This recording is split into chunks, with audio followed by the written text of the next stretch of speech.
They were just waiting to see if Marianne. Ah, here we are. Marianne. Hello. Hello. Right. Do you want to share your screen, Marianne? I think if you share the screen and we'll get the slide deck up, and then we'll just wait for the participants to sort of join as well. Perfect. Let me get my phone as well. So we've got about a minute, so that's fine. Um, that's great. That's perfect. Okay, so I've got 7 o'clock here, so I'll start talking. Um, okay, so thank you everybody that's joining us live and going to be joining us for the recording as well. We've got hundreds and hundreds of people that registered for this talk today, so it should be fantastic. And if you're watching on catch up, that's great as well. So I'm really pleased today. We've got Marian, a very important member of our team in VET.CT. In our specialist case advice team. And Marian's going to be talking on how to medically manage corneal ulcers, which I think my background is I was a general practice vet and then a surgeon. And I always used to sort of move away from eyes very, very quickly. And actually, I think, this is such a common scenario that we see in first opinion practice and in referral practice, and such a vital area as well.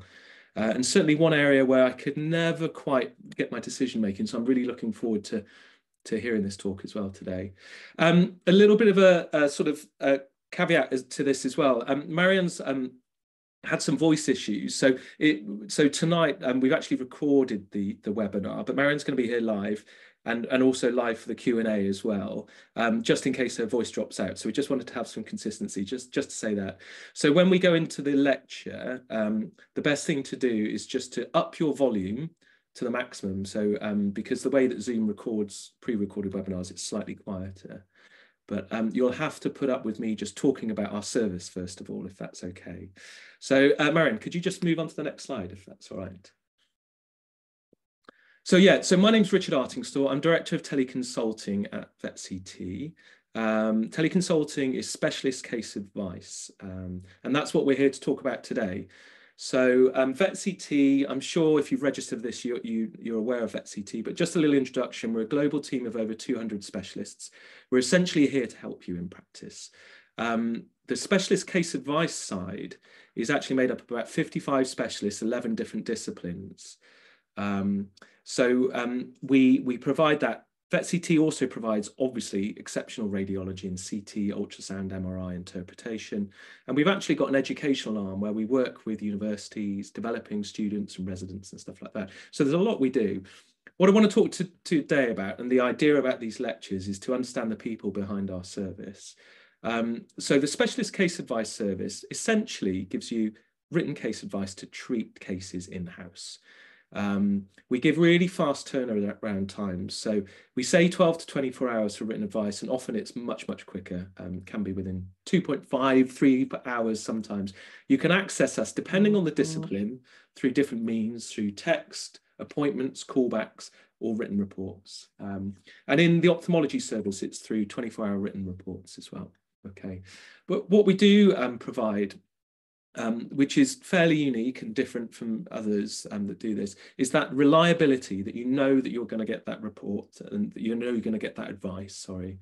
And we offer unlimited follow-ups on that as well, because we feel at VET.CT, a case isn't just about one question. It's actually about managing that case, supporting you guys through that journey of how to manage that case, hopefully educating you a little bit, collaborating, which we find really, really fun and interactive, and just working on that case together. So we have unlimited follow-ups on that. You get detailed notes that you can add to the file, you can share with clients, and you can engage clients as well. And we find that clients are absolutely delighted to use our service because they trust you guys in practice and they want to stay with the vet and know they trust. And I think with ophthalmology as well, the cases you can manage in-house, because they're sort of more urgent and sometimes more dynamic, actually that bond between owner, management at home and specialists is a really good bond. So we provide this clear, detailed next steps to reduce uncertainty. And we're really, really easy to use. And what I want to just highlight today, I don't know if you can see that, we have a VET.CT app. And certainly the app and the desktop are really useful platforms, but I love the app because I've used it in practice. You can actually use a dictation function on your phone to dictate into the app. And actually for things like ophthalmology, where they're very visual, they lend themselves so much to specialist case advice, remote specialist case advice. And if you do have a tablet or a mobile phone, I know not every practice allows mobile phones, but actually to use the app and to take those photos and to upload them there and then, you can literally just select the case, put the photos there and then. It's just such an efficient way of getting ophthalmology advice. The real skill actually in all of this is taking the correct photos so we can get the best out of our team. And we've got a guide which is on the website, which we will highlight, and we will send you all a link to how to take the best ophthalmology photos as well after this, because that's one of the most important things for our team, for you guys to get out of the team. And just a brief way of how we work, really. We have subscriptions, but you don't need to be on a subscription. So you could start tomorrow, and I just advise everybody to, like I say, download the app, click on the, scan the QR code, have a look at our services, and just get advice case by case as you need it as well. So we're here to help you. We're really pleased to offer this service. Next slide, if you can, Marian. Okay, if on that subject, if you would like a demonstration webinar or how to use the service, then please just email me directly, richard.artenstall@VET.CT.com. And like I said, scan that QR code if you can, have a look at our services. Okay, next slide. So just a bit of housekeeping for the talk today. So this is going to be recorded. Everybody will get a link to the recording afterwards. Like I said, I will hopefully follow that up with the resources about how to take optimal photos in practice to submit. That'd be great. We do have a Q&A at the end. And so there's a Q&A box at the bottom, I think, if you put your questions in there, and we'll be answering those live, assuming, and hopefully Marian's voice will hold out on that. Everyone's going to be muted. And like I said, the slideshow is sort of live. Marian's here in the background, but because we're just a bit worried about her voice, we have pre-recorded it. So as soon as we go into the webinar, I think if you put your volume up to loud, you'll be able to hear it. And then obviously when we do Q&A, you might want to put the volume down again, otherwise you'll just feel that I'm shouting at you. So we'll go from there. Okay, next slide, then, if we can. So I'm really pleased to introduce Marian. She's one of our team of ophthalmologists here at VET.CT. Like I said, how to medically manage corneal ulcers. For me, this was always one of those moments where I was thinking, am I making the right decisions? Am I being logical? Do I need to take advice here, or what steps do I take? So actually, this is going to be a really pragmatic talk for me as well, and I'm really looking forward to it. So over to you, Marian, which again is, you're here, but we've recorded it. So look forward to this. Thank you.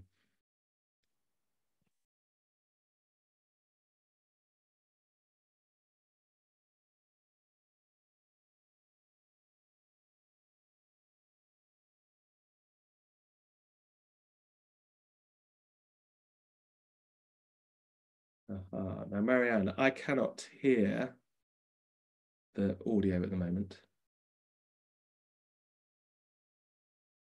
So why do... There we go. So I can Hold on, sorry. That's fine. Yeah, let's go back. I could hear it then. Minor technical hitch.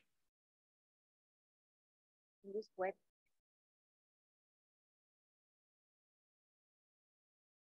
Hello, everyone. Welcome to this webinar. In this webinar, the idea of what we want to discuss is the rule of 5 for corneal ulcer treatment. I hope this will help you to make decisions when you treat your patients when you diagnose a corneal ulcer. We will discuss also treatment frequency, and we'll give some examples with clinical cases. So why the rule of 5? So actually, this is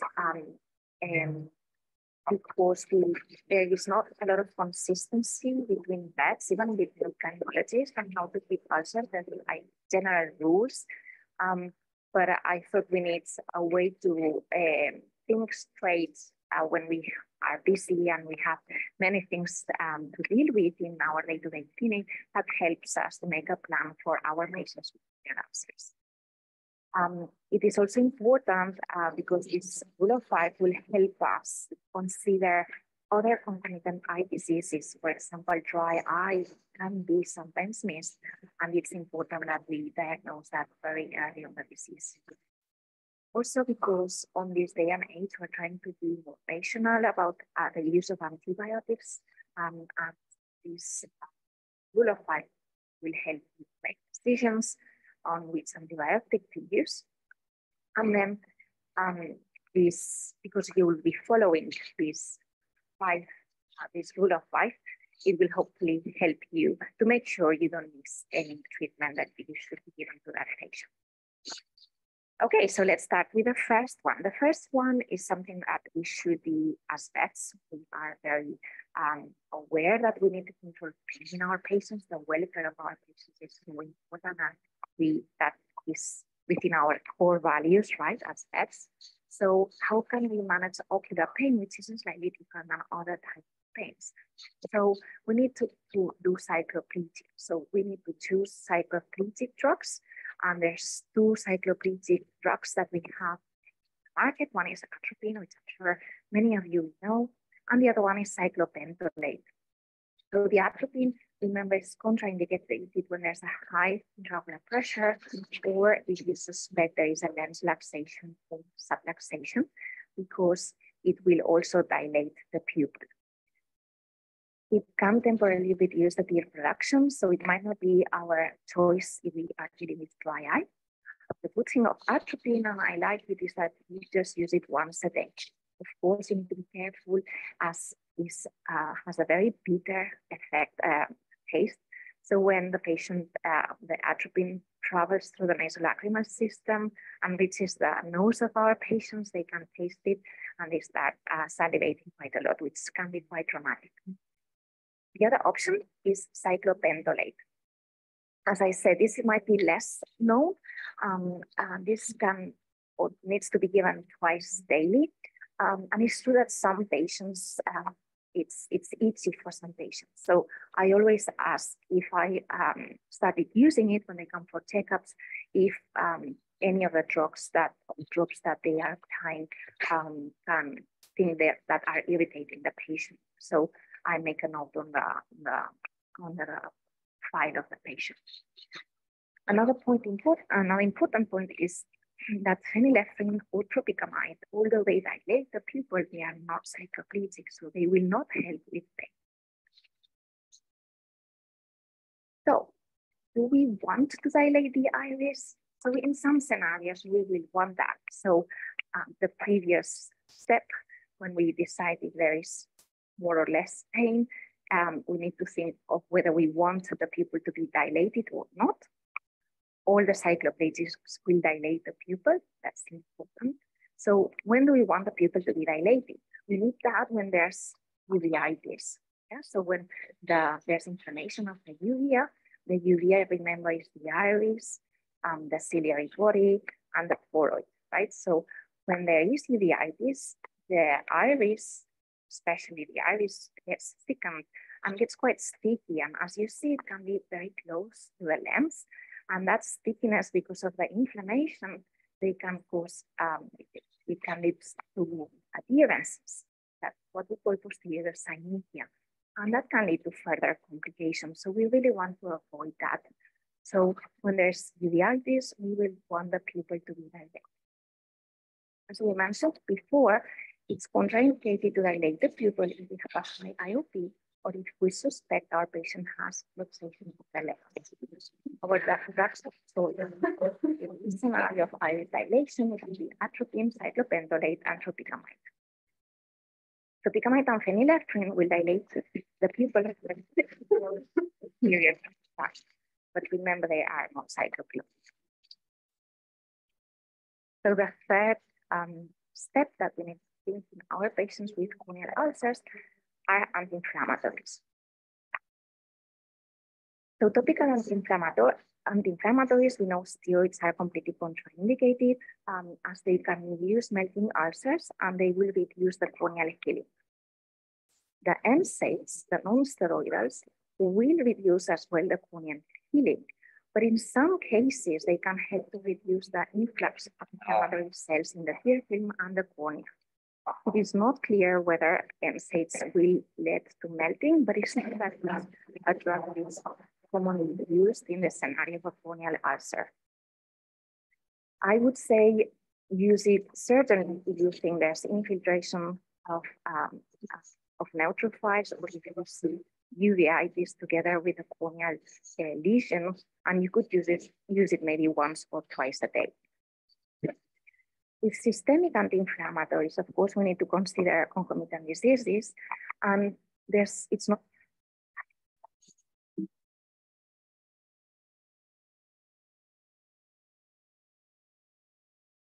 So the third step that we need to think in our patients with corneal ulcers are anti-inflammatories. So topical anti-inflammatories, we know steroids are completely contraindicated as they can induce melting ulcers and they will reduce the corneal healing. The NSAIDs, the non-steroidals, will reduce as well the corneal healing, but in some cases, they can help to reduce the influx of inflammatory cells in the tear film and the cornea. It is not clear whether NSAIDs will lead to melting, but it's true that it's a drug that is commonly used in the scenario of a corneal ulcer. I would say use it certainly if you think there's infiltration of neutrophils, or if you see uveitis together with a corneal lesion, and you could use it maybe once or twice a day. With systemic anti-inflammatories, of course, we need to consider concomitant diseases, and it's not very clear from the eye point of view if NSAIDs or steroids are the best, which of both of those are the best. So really what I tend to use NSAID in my case is if I consider using systemic anti-inflammatories. It can be helpful in those patients, the oral NSAIDs, it can be helpful in those patients that you might not want to add another eye drop to that patient, for example, and then as long as it's a patient that systemically can receive them, it's a good alternative to consider the systemic NSAIDs. Let's move to the rule of thumb. So this is when we consider the quality or the quantity of. So it's very important that we have performed a Schirmer tear test at the very beginning of the consultation. It's not helpful to perform it once we've done the fluorescein stain, or even if we have manipulated quite a lot the eyelids in that patient, that this can stimulate the bleed or increase the bleeding force. It's commonly dry eye is a bilateral condition, therefore even if you're worried to do it on the ulcer eye, you can do it on the lateral eye, and it might be the here. If the contralateral eye has low tear readings, then it's very likely that this patient has a basic issue, which is dry. Ocular surface systems can be of help, and they are highly marketed in the veterinary and human industry. They don't stay that long on the ocular surface, but some ophthalmologists like to use them as it can help with the comfort and the ocular surface lubricated. In cases where the Schirmer is lower than 10, although this is not highly standard in the literature, I sometimes use autologous or heterologous serum, that is from the same patients or from a donor. As I think this serum can bring some nutrients and growth factors that might be lacking in a patient where the tear production is low, where the cornea doesn't have the vessels, and the nutrients that it gets, they are from the liver vessels and from one question is whether it is safe to use cyclosporine topically in dry eye when there is a corneal ulcer. It can, even it's not contraindicated, so it's safe to use it. However, I feel that when a patient is diagnosed with a corneal ulcer, like there's so many other treatments that are very important at that same moment that I tend to withhold this treatment once it's fluorescein negative, and I have a long chat with the owners describing the importance of this long-term treatment that is going to be long life. So it's going to be lifelong, sorry. So after we've considered the tears as an important factor for corneal healing, the last rule is to think of an antibiotic treatment. When we have a corneal ulcer, that means that there's a fluorescein positive area, means that the epithelium of the cornea is missing. And that epithelium is a very important barrier protecting the cornea from virus, bacteria, fungi to damage further the stroma. So if that barrier, the epithelium is missing, then that cornea is at risk. So the gold standard treatment of corneal ulcers nowadays need a topical antibiotic. And we will use a broad spectrum antibiotic if we have a superficial corneal ulcer that is not infiltrated. And an example would be the SCETS, that's spontaneous chronic epithelial defect, or also known as Boxer ulcer or indolent ulcer. Examples of broad spectrum antibiotics would be the triple antibiotic, chloramphenicol, fusidic acid, terramycin, or oxytetracycline. There will be potentially more depending on the country you work. For complicated ulcers, those that are infiltrated, that means that either they are melting or they have markedly reduced the transparency because they have a lot of neutrophils and inflammatory cells within the stroma. In those cases, what we recommend is to perform a cytology, ideally microbiology as well. And if we see foci, then we will go for triple antibiotic or chloramphenicol. If we see rods, we will use tolomycin, ofloxacin, or cyclofloxacin. What will change is the frequency, and we'll talk about the frequency in the next couple of slides. In cats, that's a peculiarity that we haven't discussed yet, but in cats, when we're thinking of antibiotic treatment, then we need to think that, cats, the long saying that is herpetic until proven otherwise. So normally for superficial corneal ulcers, we would recommend an antiviral. So a broad spectrum antibiotic and antiviral. And this antiviral can be either topical, like the anciclovir, or it can be systemic, like the Familiarize. I tend to prefer using topical so I don't affect the rest of the body or minimize the systemic effects of a systemic drug if I can use it topically. So we've discussed the rule of 5, we've discussed about pain. We know that cycloplegia will help with the pain of our patients. We discussed when it will be interesting to dilate that pupil. We've discussed about inflammation. Of course, it has a relation with pain, but we kind of separate it here. Remember, we can consider using topical NSAIDs or oral steroids or oral. We also have talked about the tears, how knowing if the tear production of the patient is so important because the tears will be nourishing the cornea. So that cornea needs to have tears to get the strength for that cornea to heal. And then the antimicrobials that we have just discussed. So let's talk about treatment frequency. So when we were talking about the first point, so pain, we will use atropine normally once or twice a day. For corneal ulcers that are superficial, simple, not infiltrated, I will probably give the atropine in the consultation and send him home, and the patient home, without the atropine. But if there is reflex uveitis and there's no venosis, then it will go home with atropine probably once a day. If it's a large dog, severely inflamed, it might go twice a day. Alternatively, I don't want to use atropine. I will use microventillation once a day. In relation to the dilation of the pupil, remember it's not for lymph purposes. but it's to avoid the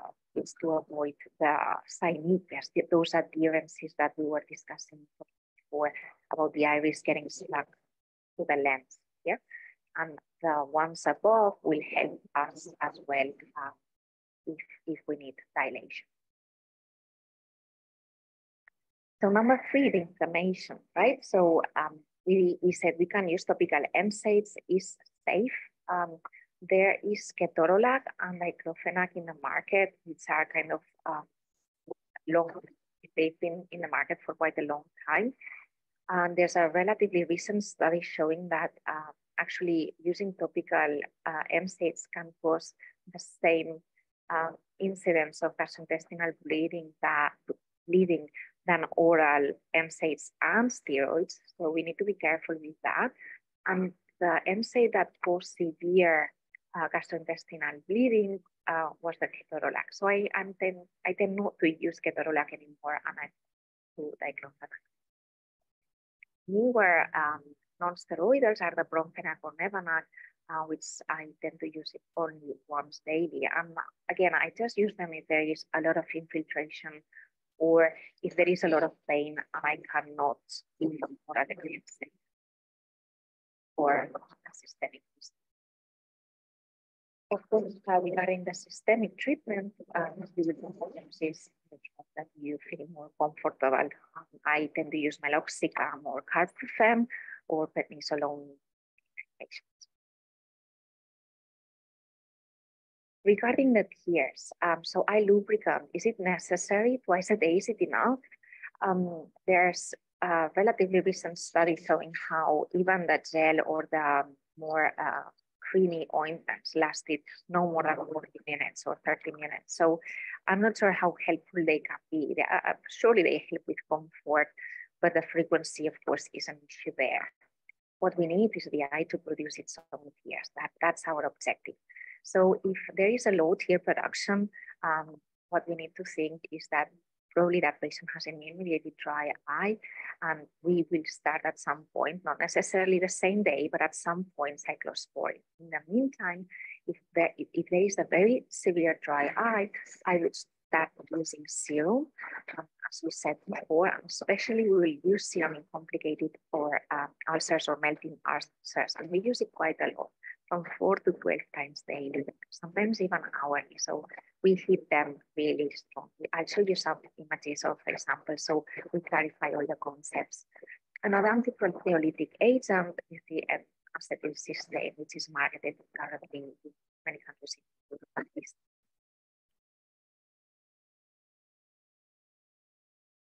So many of you on our VET.CT conversations is how do I prepare the serum.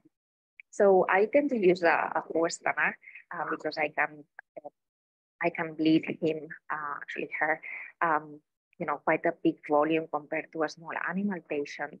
And what I do is I try to do it the best aseptic way I can, and the host lets me. And we, of course, choose a healthy patient. And luckily, we cannot use plasma from blood donors because the anticoagulant can be toxic to the epithelium of the cornea. So that's not an option. We place the blood in sterile tubes with plain tubes, and we wait 5 to 10 minutes so the blood clots, and then we spin them down. And we separate it in sterile manners in a sterile dropper containers of 5 milliliters. Then we refrigerate the one that we're going to be using on the patient, and the excess of others, we will freeze them 3 days. It can last months, so easily it can, I can't remember the exact time, but it can be used for frozen after even 6 months, I would say. So it is quite safe as long as you control the temperature. So which antiproteolytic alternatives do we have? And that is those corneal ulcers that are melting and we're concerned that there is destruction of the cornea. So we can use EDTA 0.2%. It's not marketed in Spain, and I don't remember being marketed in the UK when I worked there. But certainly N-acetylcysteine, it is now available at 2.5%. And it's an interesting drug because it has antibacterial properties for ocular surface as well as antiproteolytic. So it's certainly a drug that we are starting using more and more in my practice.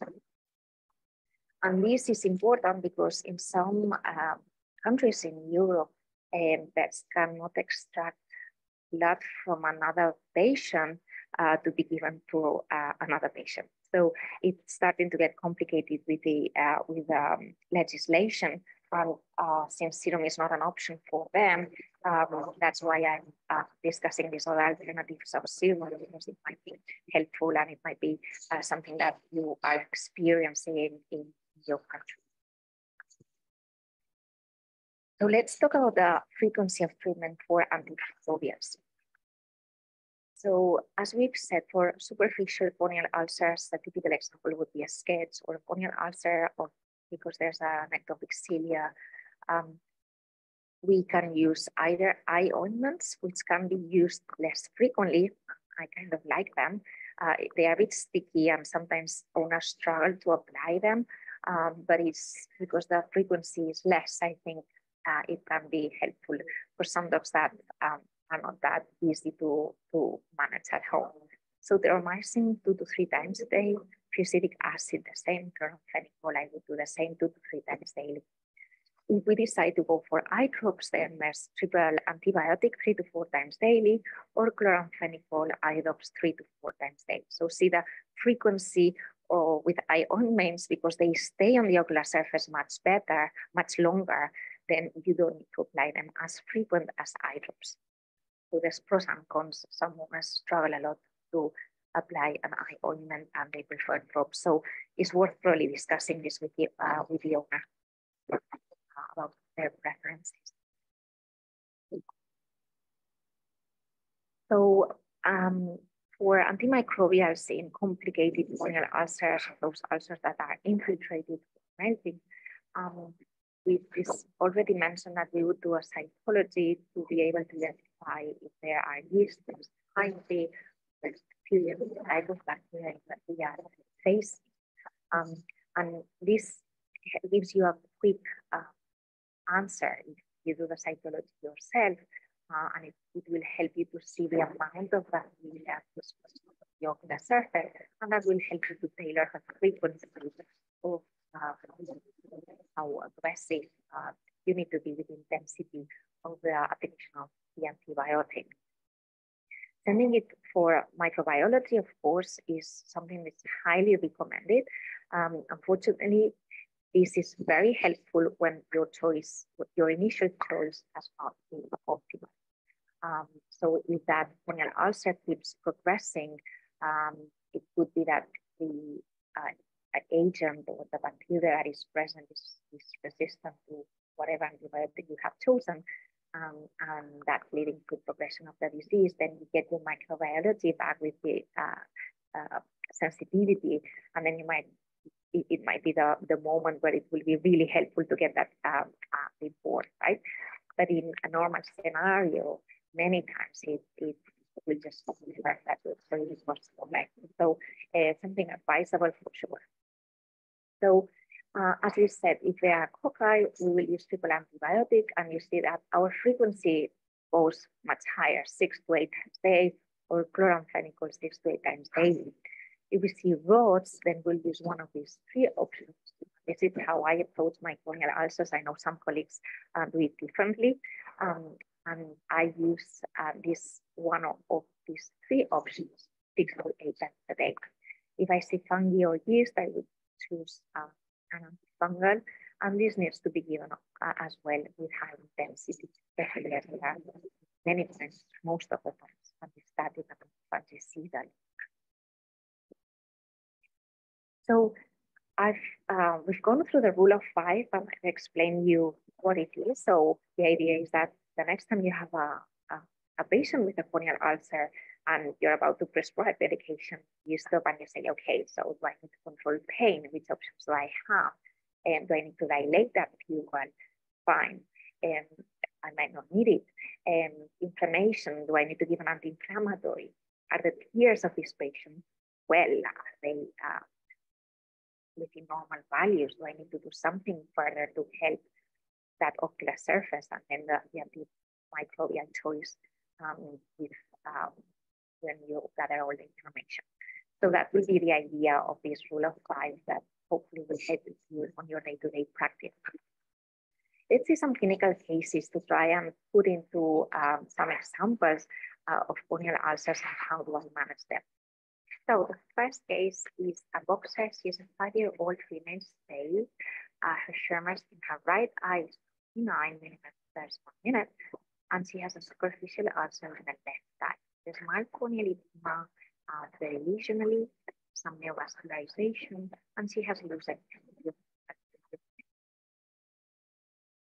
So if you want to follow the arrow, I'll be showing delineating the edge of the epithelium, right? So you can see like a little step there. If you look at the more lateral aspect, can you see how there's fluorescein that is underrunning this loose epithelium? So that is telling us that the epithelium is not properly attached. So that's when we identify that, we know that there's loose epithelium. It's important that you evaluate this at the very moment of doing the fluorescein stain. If you do the fluorescein stain and you take 5 to 10 minutes, the fluorescein will do that, right? So it's something that you need to check. So for sketch, we know that we have to debride these corneal ulcers. We normally use the diamond burr debridement. And after, or you could do with a cotton swab, you could debride this. Remember that debriding, the aim of this debriding is to remove the basal membrane that gets, a cellular membrane that overlies this lesion. So the idea is not to remove the epithelium vigorously, which you need to do, but you also need to focus on the area of the fluorescein stain because there's a gelling membrane there that you want to remove. So the epithelium can go over. Once you've done that, we will need to think of what treatment we have. Of course, diagnosing a sketch with loose epithelial edges, and before considering debridement, make sure that there's no foreign bodies, there's some ectopic cilia, there is not an entropion, there is not an external agent that is causing that corneal ulcer, right? That's very. So once we have our sketch, we decided to debride the corneal ulcer with whatever debridement technique you choose. So for pain, in this case, I would go with cyclopentolate twice daily. And in my second rule of thumb, iridal dilation, that is already covered by 1. And it's not highly uveitic. These eye sketches don't tend to present with uveitis, with miosis. So I'm not that concerned, right? Number 3, tears. The contralateral eye has 29 of Sherman. So it's very unlikely that this patient has dry eye currently. And because of this tear production, we think, being a simple corneal ulcer, we've seen antimicrobials. So sorry, that was on the order is a bit different from what I've mentioned, but antimicrobials. So the lesion is not infiltrated, so we will go for a broad spectrum treatment.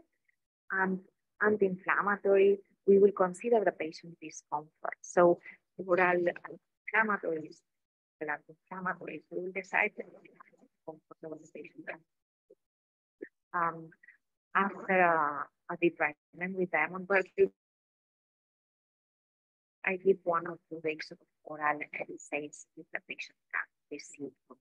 So again, a bit not as the same order as we discussed them, but you can see how the rule of 5 can help you make a decision on the treatment that you need to prescribe to that patient. So let's start with case number 2. He's about a spaniel, 8 years, miniature, the owner's sore red-eyed, and for some reason, started giving topical steroids. The Schirmers are quite low, as you can see, 5 and 8. Remember that normal values are 15 to 25. And what we see is that the quite marked hyperemia, conjunctival hyperemia. There are some nodules on the eyelid, there's dry discharge, mucopurulent discharge, and there is a cornea that has lost completely the transparency. And even the structure, you can see how there is a facet here, a corneal stroma defect, and there's infiltration here, and even a kind of a yellowish appearance.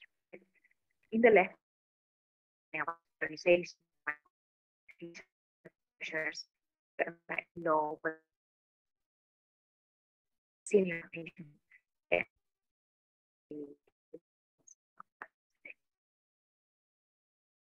When referring what we miss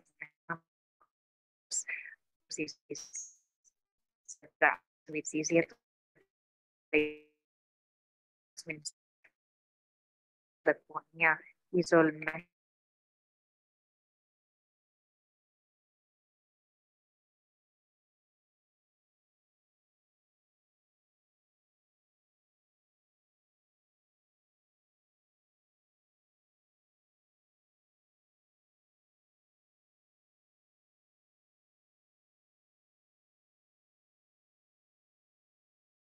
So it seems that we may have lost Maria in that webinar, which is a real shame.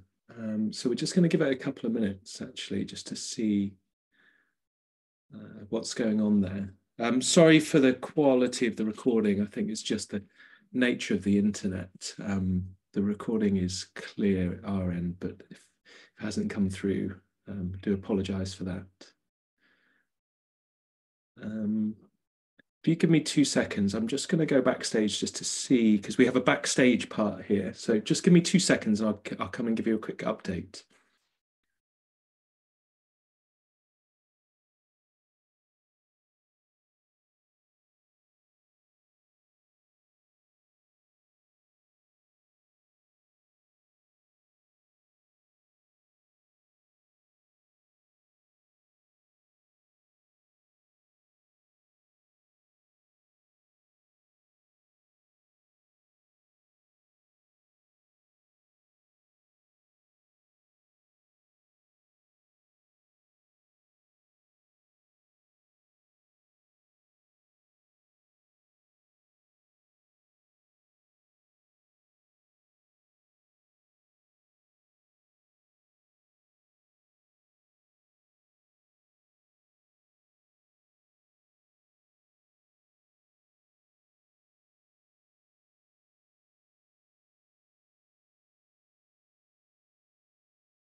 Right, we do have Marian back, actually. So real apologies for that. I think that's just a technical hitch of the internet. We lost everything then. But I think what we're going to do, first of all, actually, if everyone turns their volume back down, because I'm probably shouting at you, we're probably going to answer any questions if you can. I hope most of the recording for me was fine. And I think this whole framework I really like. The rule of 5. I'm a very simple person and I like this way of just assessing things. So I love a framework and hopefully that's been really useful. If anybody's got any questions, then please put them in the Q&A box down there and I'll ask Marian. I've got a couple of questions just myself, actually, because I was writing some down as we were talking, because although it's a long time since I've treated some eyes, there are a few things that have bugged me over the years, really. So the first one is steroids, actually. So when can we use oral steroids in that framework that you were talking about? Because obviously steroids are easy access to get to, but when can we use sort of steroids in the framework of corneal ulcers? So steroids, when we use them orally, they won't interfere with corneal healing. So it's actually quite so if you oral is so we don't know oral or oral steroids are better for pain management or to control the inflammation. We generally think steroids are more potent. Use. Oh, Marianne, your internet is a little bit patchy. I think maybe if you try turning your video off, that might reduce the bandwidth. Sure. Yeah, let's just try turning the video off. Oh, disappeared.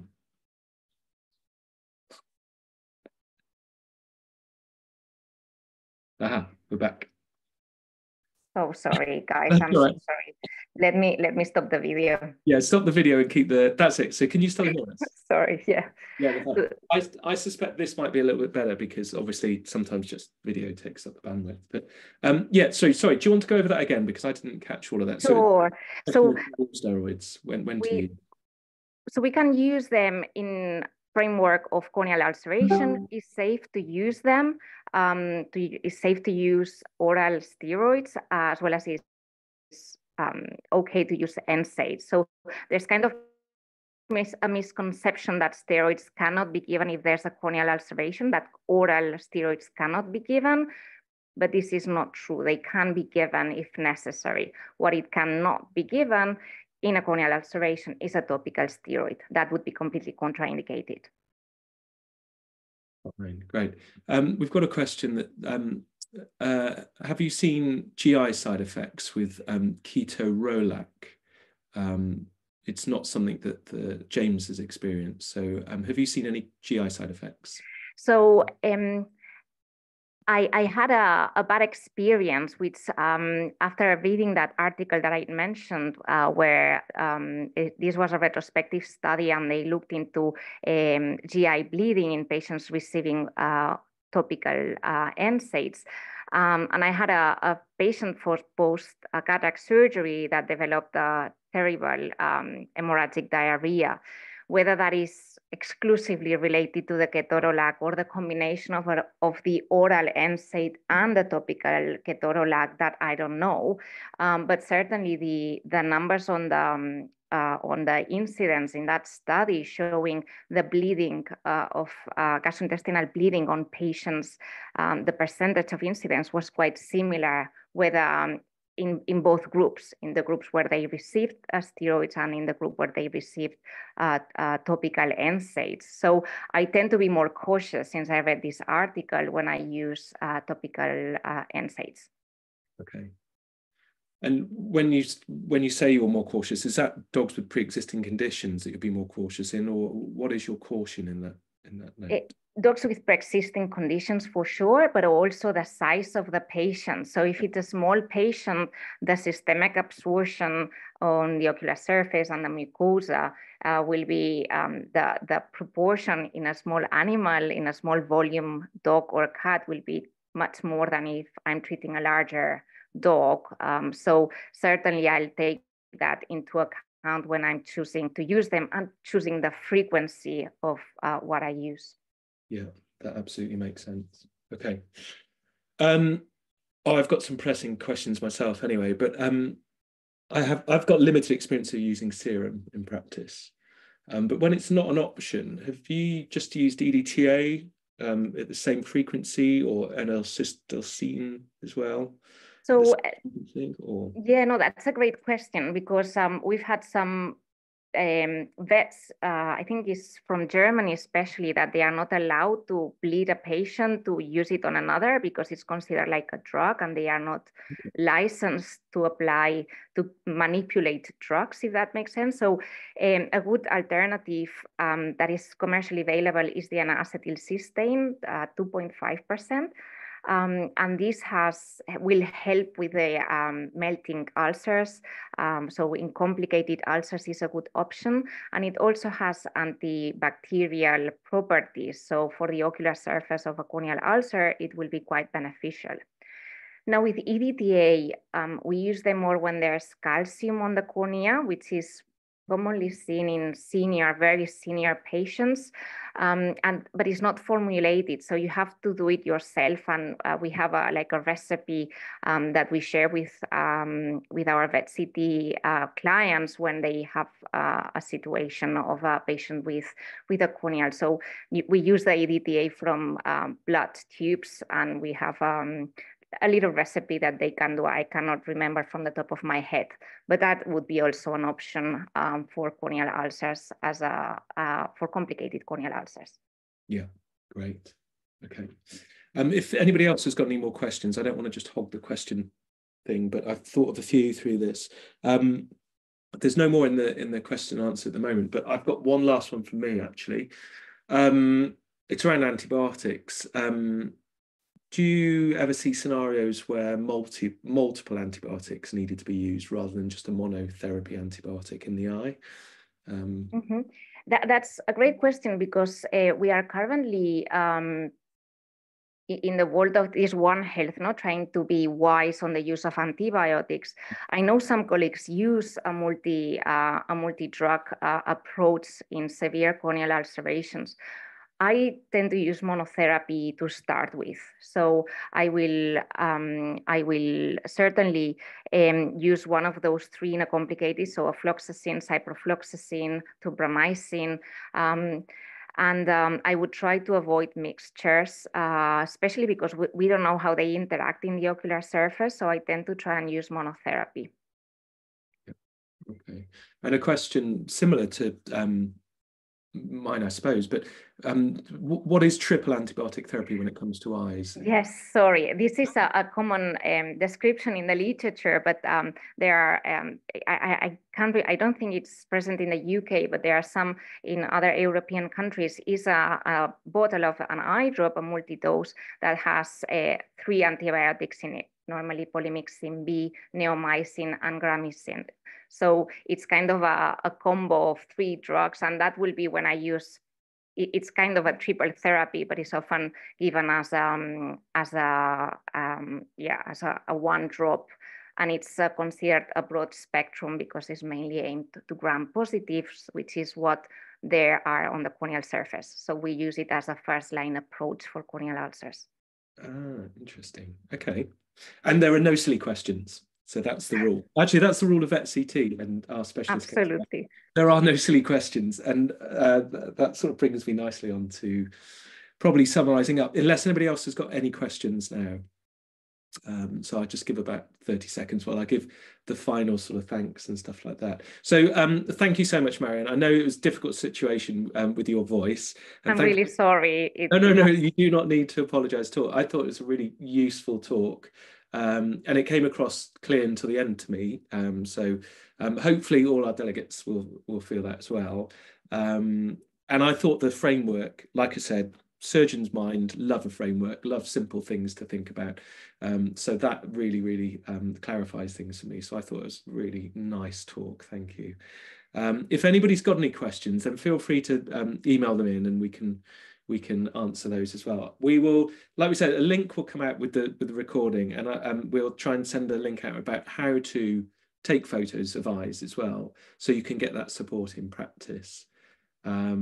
We did have a couple of slides just about the service, but I'll just quickly say that I think, a silly question is a really good way to sort of sum up our service, that there are no silly questions at all.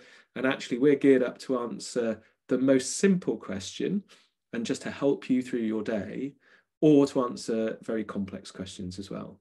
And so I think we just really look forward to sort of working with you. We work with hundreds and hundreds and hundreds and hundreds of people all around the world, helping thousands of pets, and we love it. We really, really love it. And we find it great fun, collaborative. And there's not a lot of things in the veterinary industry at the moment that are so positive as what we do and how we work as well. So we really love it here. So hopefully, you can use us and build a collaboration with us as well. We do have other webinars every 2 weeks. Now, I'm not too sure when the next one is actually. It was on the slide deck, but maybe I'll get a little ping on a Google chat in a minute. But please do look at those.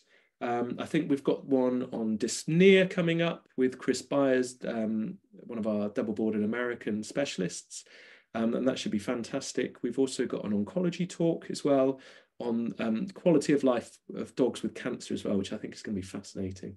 And we're looking forward to doing some more of these in the second half of the year as well. So thank you for joining us. Thank you, Marianne, for a great talk and being a colleague and being here to answer our questions tonight. And a pleasure. Good evening, everybody. Thank you.